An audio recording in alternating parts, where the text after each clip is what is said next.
everything. We have all the answers, courtesy of the elite, who haven't hidden the truth from us. They told us exactly what they set out to create.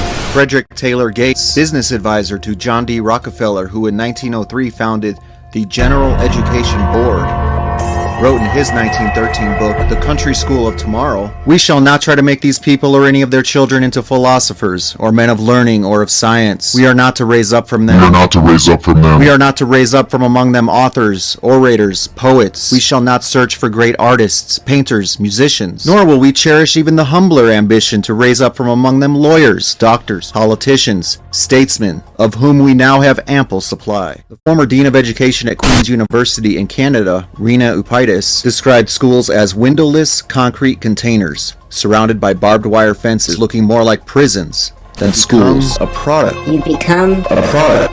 William Harris, he's a believer that the child was the absolute property of government. He said 99 students out of 100 are automata, careful to walk in prescribed paths, careful to follow the prescribed custom.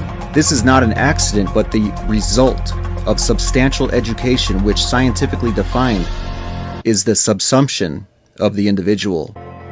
Well, Mr. Harris, Mr. Rockefeller, Mr. Gates, I refuse to be integrated. I refuse to be subsumed. Charles Peirce wrote an essay titled The Fixation of Belief, and I'm paraphrasing here, but he said, "Let their passions be enlisted so that they may regard private and unusual opinions with hatred and horror." Because like I said before, they told us what they're going to do. You see, any idea today that does not align with the religion of science is feverishly looked at with hatred and horror. Just the very idea of something different is ridiculed. The people are marginalized. They're overwhelmed with opposition and left without a voice. You see, this is all by design. There's obviously something they don't. It should be obvious to you that all this effort, careful planning, execution, their principles, ideas, their facts, it's obvious that there's some things they do not want you to know. You should at least be curious what that might be, because it affects us all.